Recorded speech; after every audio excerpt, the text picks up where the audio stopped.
Hi hello అందరికీ నమస్కారం. కథల పల్లకి ఛానల్కి స్వాగతం. ఇప్పుడు మనం జాబిల్లి కోసం పార్ట్ 62 విందాం.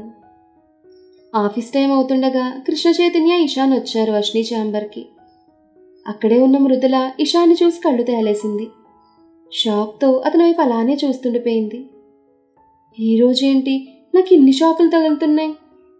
ఫస్ట్ రమేష్, తర్వాత రాగా, ఇప్పుడు ఇషాన్ అనుకుంటూ అతని వైపు గుట్లప్పగించి మరీ చూడసాగింది.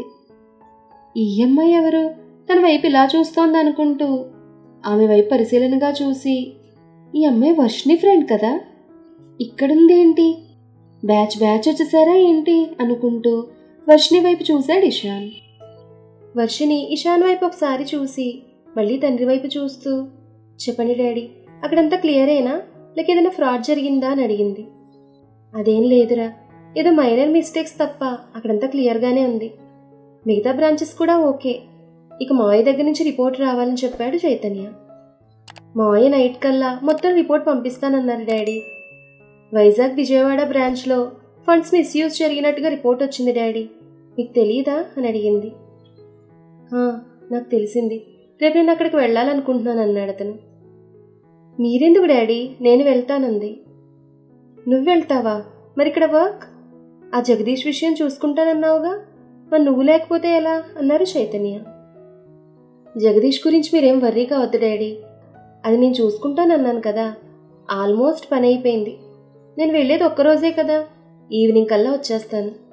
అకౌంట్స్ గురించి మృదుల రాగమాలిక చూసుకుంటారు. ప్రాబ్లం ఏం లేదులే డాడీ, మీరొద్దు.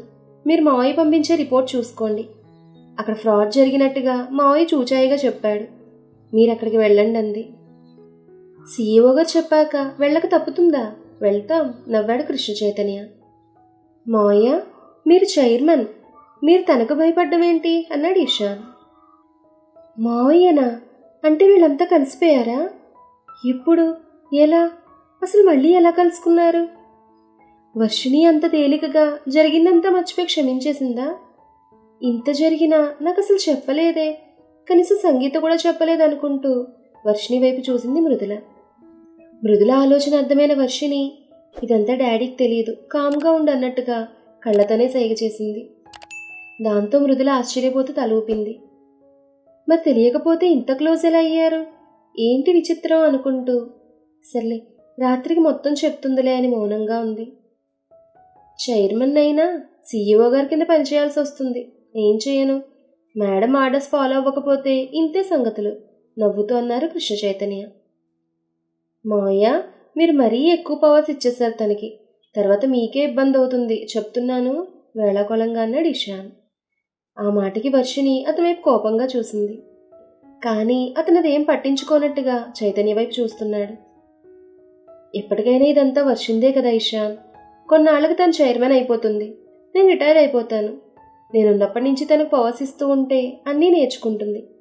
నా కూతురి దగ్గర పనిచేయడానికి నాకేం అభ్యంతరం లేదు, పైగా హ్యాపీగా ఫీల్ అవుతానన్నాడు కృష్ణ చైతన్య. మీరు అలా అన్న తర్వాత ఇంక నేనేమంటాను మావయ్య. మా డాడీ అయితే ఇప్పటికే కాదు ఎప్పటికే తానే చైర్మన్గా ఉంటాడట. డైరెక్టర్ పోస్ట్ ఒకటి నాకు పడేశాడు, కానీ వర్క్ మొత్తం నాది, పవర్స్ మా డాడీవి. మీరు చూడండి, మొత్తం వర్షినికే ఇచ్చేశారు, పెదవి విరుస్తూ అన్నారు ఇషాన్. తమరి మీద అంత నమ్మకం మరి అంకుల్కి, వ్యంగ్యంగా అంది వర్షిని. హలో మేడం, మరీ నన్నంత తక్కువగా తీసిపారేయకు. ఇషాన్ ఇక్కడ. నేను వచ్చిన తర్వాత మా కంపెనీ గ్రోత్ చాలా పెరిగింది తెలుసా, కావాలంటే డాడీని అడుగు. మావయ్య ఏదో నువ్వు ఏడుస్తావని నీకు కాస్త పవర్స్ ఇచ్చేసరికి పెద్ద ఫోర్స్ కొడుతున్నావే అన్నాడు ఇషాన్. ఛా, నమ్మమంటావా నన్ను? నేను అడగకుండానే నా టాలెంట్ ఏంటో తెలిసి మా డాడీ నాకు పవర్స్ ఇచ్చారు. ఇంతకాలం నుంచి బిజినెస్ చేస్తున్నా నీకు ఇవ్వలేదంటేనే తెలుస్తోంది. ఇప్పటికైనా నిన్ను నువ్వు నిరూపించుకో, అప్పుడు అంకుల్ నువ్వు అడగకుండానే నీకు పవర్స్ ఇస్తారు, వెక్కిరింతగా అంది వర్షిని. ఎందుకు నిరూపించుకోలేదు? మా కంపెనీ గ్రోత్ చూస్తేనే తెలుస్తుంది నా టాలెంట్ ఏంటో, గర్వంగా అన్నాడు ఇషాన్. అయితే మా ఫార్మా కంపెనీని బీట్ చేయి చూద్దాం, ఛాలెంజ్ విసిరింది వర్షిని. ఆ మాటకి ఇషాన్ ముఖం ఎర్రబడింది. ఆ లక్ష్మణ్ గాడు ఇదే ఛాలెంజ్ చేశాడు, ఇప్పుడు వర్షిని కూడా. నా సత్తా ఏంటో చూపించాలి వీళ్ళకి, కసిగా అనుకున్నాడు. ఇదంతా వింటున్న చైతన్య, బంగారం ఏంటిది, అలా మాట్లాడొచ్చా అని మందలించాడు చైతన్య. మీరుండండి మావయ్య, ఈ ఛాలెంజ్ నేను స్వీకరిస్తున్నాను. రాబోయే 6 నెలల్లో మీ కంపెనీ కంటే కనీసం ₹1 ఎక్కువైనా ప్రాఫిట్ చూపించి నేనేంటో నిరూపిస్తాను పట్టుదలగా అన్నాడు ఇషాన్. ఏంటి ఇషాన్ నువ్వు కూడా అదేదో అంటే? నేనెప్పుడు ఇలా ఛాలెంజ్ చేయను, నాకు ఇష్టం ఉండదు. ఇన్నాళ్ళ నా బిజినెస్ కెరియర్లో ఎవరితోని పోటీ పడలేదు. నా పని నేను కామ్గా చేసుకున్నాను. ఎవరు కష్టపడితే వాళ్ళు గెలుస్తారు. ఎంత కష్టపడ్డా అదృష్టం కూడా తోడవ్వాలి. ఓడిపోయిన వాళ్ళందరూ చేతకాని వాళ్ళు కాదు, రకరకాల కారణాల వల్ల ఓడిపోతుంటారు. బిజినెస్లో గెలిపి ఎవరి సొంతం కాదు, వస్తూ ఉంటుంది పోతూ ఉంటుంది, ఎప్పుడూ ఎవరి దగ్గర స్థిరంగా ఉండదు. దానికోసం మీ ఇద్దరు ఇప్పుడు ఛాలెంజ్ వరకు వెళ్లారు కోపంగా అన్నాడు చైతన్య. ఎందుకు డాడీ ఇంత కోపడుతున్నారు? నేను మామూలుగానే అన్నాను. ఇషాన్ గారికి మీకు భయమైతే డ్రాప్ అవుదాంలేండి డాడీ, అతన్ని మరింత రెచ్చగొడుతోంది వర్షిణి. మీరుండండి మావయ్య. వర్షిణి, నీ ఛాలెంజ్ నేను స్వీకరిస్తున్నాను. ఊరికే ఇలా ఉంటే ఏం మజా ఉంటుంది? ఛాలెంజ్ ఎదురైనప్పుడే కదా మనలో ఉన్న సత్తా ఏంటో తెలిసేది. ఇప్పటి వరకు అంకుల్ మేము పోటీ పడలేదు కాబట్టి ఎవరి బిజినెస్ వారు చేసుకుంటున్నారు. అందుకే నేను ఎప్పుడు మీతో పోటీ పడాలన్న ఆలోచన చేయలేదు. ఇప్పుడు నువ్వొచ్చావుగా, రంగంలోకి దిగుదాం. చప్పగా సాగుతున్న మన బిజినెస్ని పరిగెత్తిద్దాం. నేను ఈ ఛాలెంజ్ని స్వీకరిస్తున్నాను. కనీసం మీ కంపెనీ కంటే ₹1 ఎక్కువ ప్రాఫిట్ చూపిస్తాను. పందెం ఏంటి మరి అన్నాడు ఇషాన్. పందెమా? ఆశ్చర్యంగా అడిగింది. అవును, ఊరికే ఇలా ఛాలెంజ్ చేసుకుంటే మజా ఏముంటుంది? పందెం పెట్టుకుందాం. ఓడిపోయిన వాళ్ళు గెలిచిన వాళ్ళు ఏది అడిగితే అది ఇవ్వాలి. ఆమె కళ్ళల్లోకి సూటిగా చూస్తూ అన్నాడు. నువ్వేమడుగుతావో నాకు తెలుసు. నువ్వు పందానికి ఎందుకు ఒప్పుకున్నావో కూడా నాకు తెలుసు. అంత అమాయకురాల్ని కాదు. నీ ఉద్దేశం నాకు అర్థమైంది. నీ తిక్క నేను కుదురుస్తాగా అనుకుంటూ ఓకే నేను రెడీ అంది వర్షిణి. నాకు తెలిసే నువ్వు ఒప్పుకుంటావని. ఈ మధ్య నీకు కాస్త కళ్ళు నెత్తికెక్కాయి. దించుతా, తప్పకుండా దించుతా. బిజినెస్లో గెలవడమే కాదు, నిన్ను కూడా గెలుచుకుంటాననుకున్నాడు ఇషాన్. అతని ఆలోచన అర్థమై నీకంత లేదులే అన్నట్టు చూసింది వర్షిణి.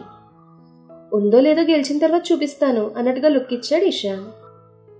ఏదో సరదాగా అనుకున్నది కాస్త సీరియస్ అయింది. దీనివల్ల మన 2 ఫ్యామిలీస్ డిస్టర్బెన్స్ అయితే మాత్రం నేను ఊరుకోను. సీరియస్ అయ్యాడు చైతన్య. మీరు కంగారు పడకండి మావయ్య, మన మధ్య ఎలాంటి డిస్టర్బెన్స్ రాదు. అలా మన మధ్య మనస్పర్ధలు వస్తాయనుకుంటే ఆ క్షణమే నేను పందెం నుంచి వైదొలుగుతాను. నాకు మన ఫ్యామిలీస్ ముఖ్యం మావయ్య, పందెం కాదు గంభీరంగా అన్నాడు ఇషాన్. కృష్ణ చైతన్య ఇషాన్ వైపు అలానే చూస్తుండిపోయాడు. ఇషాన్ ఆయన చేతులు పట్టుకుని, నిజం మావయ్య నేను చెప్పేది, మన మధ్య ఎలాంటి దూరం రాదు. ఆ పరిస్థితి నేను రానివ్వను, నన్ను నమ్మండి అన్నాడు. ఆ ప్రాణం మావయ్య వర్షిణి బాబు. ఈ బిజినెస్ ద్వారా గొడవలు వస్తాయనుకుంటే పందెం వదిలేస్తాను. ఇప్పటికే తనకు దూరంగా ఉండి నరకం అనుభవిస్తున్నాను. ఈ బిజినెస్ వల్ల మా మధ్య మరింత దూరం పెరుగుతుందనుకుంటే అన్నీ వదిలేసి తన కోసం వచ్చేస్తాను. తనకంటే నాకు ఏదీ ఎక్కువ కాదు. తను ఒప్పుకోవట్లేదని ఊరుకున్నాను, కానీ లేకపోతే ఈ పాటికి మీ అందరికీ చెప్పేసి మీరు వేసే శిక్ష అనుభవించి నా వర్షం నా దాన్ని చేసుకునేవాణ్ణి బాధగా తన మనసులో అనుకున్నాడు ఇషాన్. అవును డాడీ, మీరు కంగారు పడకండి.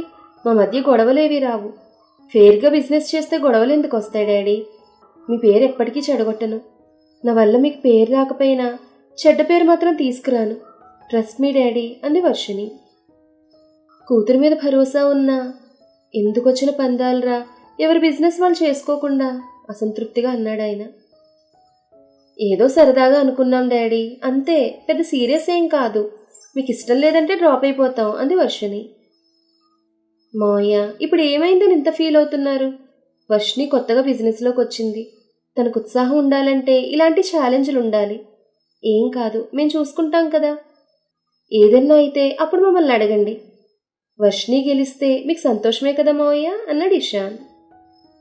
సంతోషమే, కానీ మీ ఇద్దరిలో ఎవరు ఓడిపోయినా నాకు బాధగానే ఉంటుంది ఇషాన్. ఎందుకో తెలియదు, నీతో మీ ఫ్యామిలీతో వసు అక్కతో బాగా అటాచ్మెంట్ పెరిగిపోయింది. మీ ఇద్దరి బంధం వల్ల ఏదైనా మనస్పర్ధలు వచ్చి దూరం అవుతావని కాస్త భయం అంతే అన్నారు చైతన్య. డాడీకి మరీ అభిమానం ఎక్కువైంది ఇషాన్ మీద, వాళ్ళ ఫ్యామిలీ మీద. వసు ఆంటీ సంతోష్ అంకుల్ అంటే వాళ్ళని చూసి ఎవరైనా అభిమానించక తప్పదు.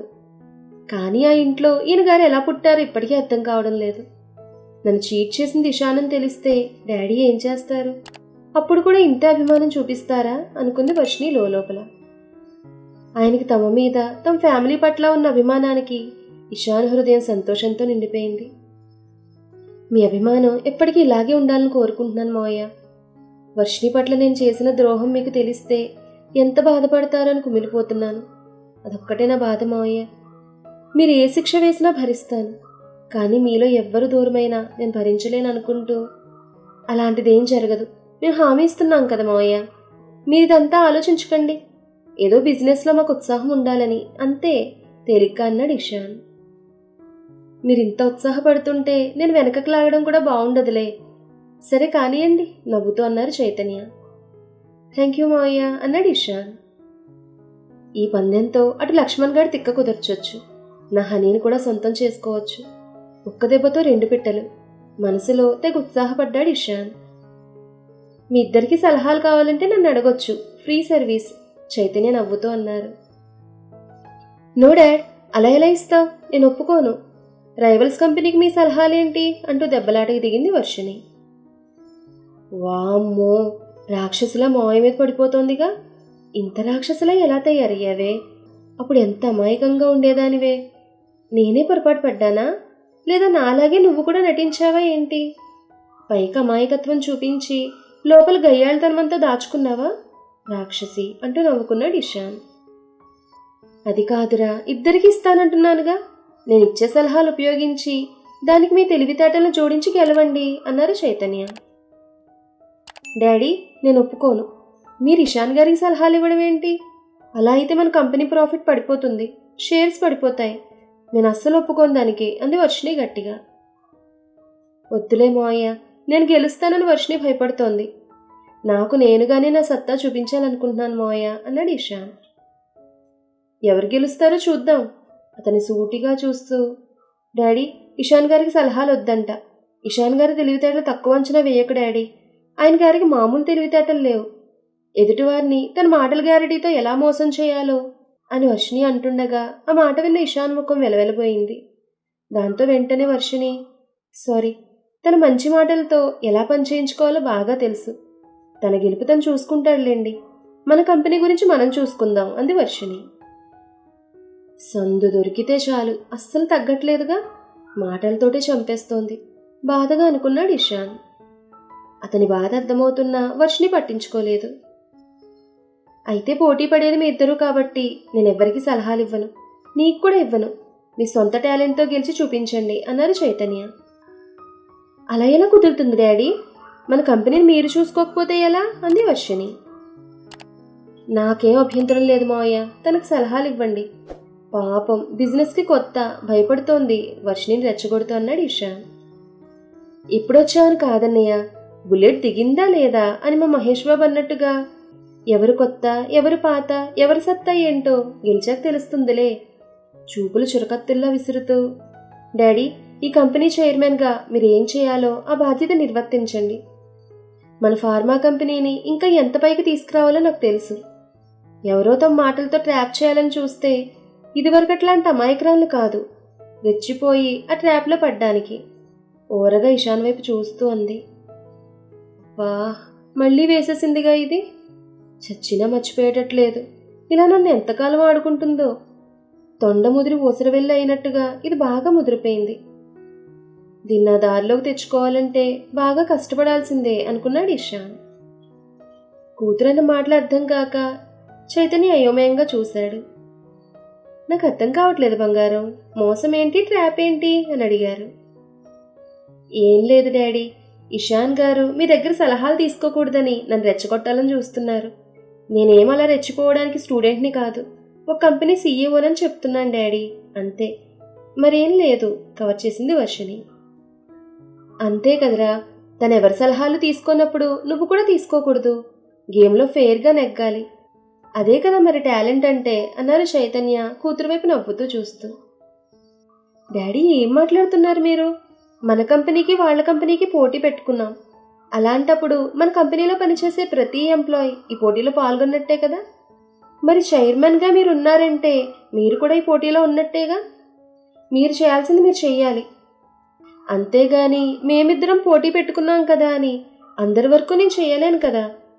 ఫ్యాక్టరీకి వెళ్ళి నేను కార్మికురాల్లాగా పని చేయలేను కదా. ఇషాన్ గారు కావాలంటే సంతోష్ అంకుల్ సలహాలు తీసుకోమనండి, నేను కాదంటేగా భుజాలు ఎగరేసింది వర్షిణి. దీనివి మామూలు తెలివితేటలు కాదు అనుకున్నాడు ఇషాన్. కూతురు కార్మికురాల్లాగా పనిచేయాలా అనగానే తెగ నవ్వొచ్చేసింది కృష్ణ చైతన్యకు. దాంతో పగలబడి నవ్వుతూ, బంగారం, నీకు బాగా తెలివితేటలు పెరిగాయిరా, ఇక నాకు బాధ లేదు, ఇప్పటికిప్పుడు రిటైర్ అయిపోవచ్చు, కంపెనీని చేతులకు అప్పగించి అన్నారు చైతన్య. హోల్డ్ అండ్ డాడీ, మీకు ఇంకా అప్పుడే వయసు అయిపోలేదు, ఇంకో 10 ఏళ్ళు శుభ్రంగా పనిచేయచ్చు. మీ దగ్గర బాగా ట్రైనింగ్ పొందుతాను ఈలోపు. అప్పటి వరకు మన కంపెనీ మీద అన్ని రైట్స్ మీవే, పవర్స్ మీవే అంది వర్షిణి. అంటే 10 ఏళ్ల వరకు నువ్వు నాకు రిటైర్మెంట్ ఇవ్వవా? నేనింకా సాధ్యమైనంత తొందరగా ఇవన్నీ నీకు అప్పగించి హ్యాపీగా లైఫ్ ఎంజాయ్ చేద్దాం అనుకున్నాను, విచారం వ్యక్తం చేస్తూ అన్నాడు కృష్ణ చైతన్య. డాడ్, మీకేమంత వయసు అయిపోయింది? గవర్నమెంట్ లెక్క ప్రకారం చూసుకున్నా 60 ఇయర్స్కి రిటైర్మెంట్, అంటే మీకు ఇంకా 15 ఇయర్స్కి పైనే ఉంది. అప్పటి వరకు హ్యాపీగా పనిచేసుకోవచ్చు. మీరు హెల్దీగానే ఉన్నారు కదా, పని మానేసి ఇంట్లో కూర్చుంటే లేనిపోని రోగాలు వస్తాయంది వర్షిణి. అయితే ఇప్పుడప్పుడే నాకు రిటైర్మెంట్ లేదన్నమాట. ఏం చేస్తాం, చైర్మన్ నేనైనా నీ మాట వెనుక తప్పదు. కానీ ఇంకో 2-3 ఏళ్ళు, అంటే నీకు 25 ఇయర్స్ నిండగానే నిన్ను చైర్మన్ చేసి నేను పక్కకు తప్పుకుంటాను, ఇది ఫిక్స్. ఇన్నాళ్ళ నుంచి ఈ బిజినెస్లో పడి పరుగులు తీశాను, ఇక నా వల్ల కాదు. పాపం మీ మమ్మీని కూడా పట్టించుకోలేదు. మీ మమ్మీ మంచిది కాబట్టి ఎక్కడికో తీసుకెళ్ళకపోయినా, కనీసం చుట్టాల ఫంక్షన్లకు రాకపోయినా ఏమనలేదు. నీ బాధ్యతలతో పాటు కుటుంబ బాధ్యతలు కూడా మోసింది. ఇప్పుడైనా మీ మమ్మీని హ్యాపీగా ఉంచాలి. రిటైర్మెంట్ తర్వాత మేమిద్దరం హ్యాపీగా గడుపుతామన్నారు ఆయన.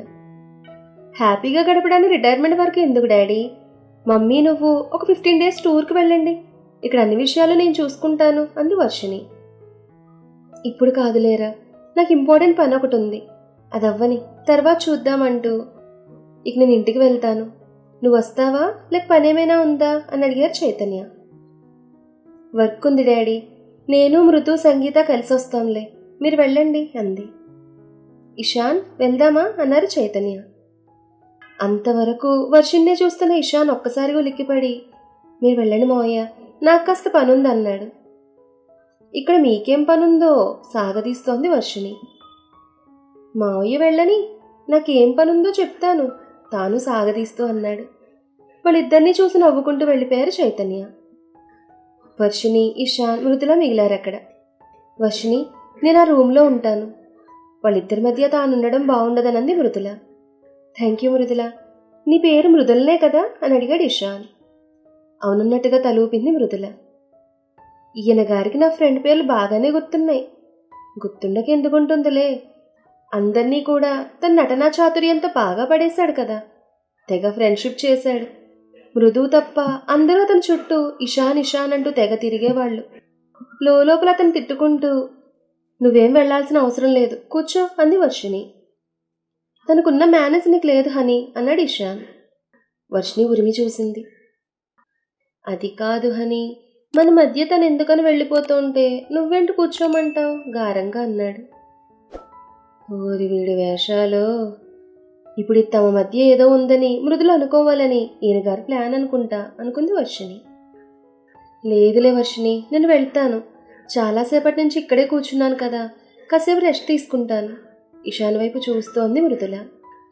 గుడ్ అన్నట్టుగా కళ్ళతోనే ప్రశంసించాడు ఇషాన్. ఏం పర్వాలేదు కూర్చో, ఇప్పుడు ఈయన గారు పోతారులే అంది. ఇప్పుడే నేను వెళ్ళను, నీతో నాకు చాలా పనుంది అదో రకంగా అన్నాడు ఇషాన్. అతని కళ్ళల్లో కుంటతనం చిందులు వేస్తోంది. మృదులకు వెళ్లాలో ఉండాలో అర్థం కాక అయోమయంలో పడింది. అలా గుడ్లప్పగించి చూస్తావే, కూర్చో గంభీరంగా అంది వర్షిణి. ఆ మాటతో లేచిన మృదుల చటుక్కున కుర్చీలో కూలబడింది. సరే, ఇక్కడ ఏం జరిగినా నా బాధ్యత లేదు, తర్వాత నన్నంటే బాగుండదు ఒళ్ళు విరుచుకుంటూ చిలిపిగా అన్నాడు ఇషాన్. ఏం చేస్తాడు? మృదుల కంగారు పడింది. అయ్యగారికి అంత సీన్ లేదు, భయపడకు అన్నట్టుగా కళ్ళతోనే చెప్పింది వర్షిణి. మొత్తానికి నాతో పందెం వేశావు, నీ ధైర్యానికి మెచ్చుకోవచ్చు హనీ ఆ పందెం గెలిచేది ఎలాగో నేనే అనుకో. నాతో పందెం కట్టి నా గెలుపుకు కారణమవుతున్నందుకు నీకు ముందుగానే గిఫ్ట్ ఇవ్వాలనుందంటూ ఇషాన్ లేచి ఆమె పెదవుల దగ్గరికి తన పెదవుల్ని చేర్చాడు. ఆమెకు ముద్దు పెడుతున్నాడని కంగారు పడుతూ మృదుల కళ్ళు మూసుకుంది. ఎప్పుడైతే అతను తన పెదవుల దగ్గరికి అతని పెదవులను చేర్చాడో అంతకు సెకండ్ ముందే స్టాండ్లో ఉన్న పెన్ తీసుకుని అతని పెదవులపై ఒక్కటి వేసింది వర్షిణి. దెబ్బ చురుక్కుమండంతో పా రాక్షసి అన్నాడు ఇషాన్. అతను అరుపుతో మృదుల కళ్ళు తెరిచి చూసింది. అరిస్తే వర్షిణి అరుస్తుంది గాని ఇతను అరిచాడు ఏంటబ్బా అని ఆశ్చర్యంగా అతని వైపు చూసింది మృదుల. నేను నిజంగా ముద్దు పెట్టుకుంటాను ఎలా అనుకున్నావే రాక్షసి? ఏడిపిద్దాం అనుకున్నాను. పెదవులు మంట పుట్టడంతో తుడుచుకుంటూ ఎడుమోంత అన్నాడు ఇషాన్. అక్కడ జరిగింది అర్థమైన మృదుల కిసుక్కు నవ్వింది. దాంతో ఆమె వైపు గుర్రుగా చూశాడు ఇషాన్. మృదుల నవ్వాపుకోవడానికి తన పెదవులకు చెయ్యడ్డం పెట్టుకుంది. ఆ విషయం నాకు తెలుసు కాబట్టే చిన్న దెబ్బతో వదిలిపెట్టాను, లేకపోతే అంటూ ఆగిపోయింది వర్షిణి. లేకపోతే ఏం చేసేదానివి ఉక్రోషంగా అన్నాడు ఇషాన్. మరోసారి ముద్దు పెట్టుకోవాలంటేనే భయపడేటట్టు ఆ పెదవులను చెక్కి పడేసి కారం అద్దేదాన్ని. లోపల నవ్వుకుంటూ పైకి సీరియస్గా అంది. వామ్మో, నువ్వు చేసినా చేస్తావే రాక్షసి. అరే, చెట్టంత మగాడిని అలా కొట్టడానికి మనసెలా ఒప్పిందే నీకు? గుండెలు బాదుకున్నాడు ఇషాన్. అతని యాక్షన్కి మృదుల నవ్వు ఆపుకోలేక బయటకు నవ్వేసింది. సారీ అంటూ. వర్షిణి పెదవులపై కూడా నవ్వు మెరిసింది. ఇషాన్ ఆమె నవ్వు వైపు ఆరాధనగా చూస్తుండిపోయాడు. మన తర్వాత ఏం జరిగిందనేది నెక్స్ట్ ఎపిసోడ్లో తెలుసుకుందాం. ఈ కథ మీకు నచ్చితే లైక్ చేయండి, షేర్ చేయండి, కామెంట్ చేయండి. అలాగే మన కథల పల్లకి ఛానల్ని సబ్స్క్రైబ్ చేసుకొని పక్కనే ఉన్న బెల్ ఐకాన్ని క్లిక్ చేయడం మాత్రం మర్చిపోకండి. ధన్యవాదాలు.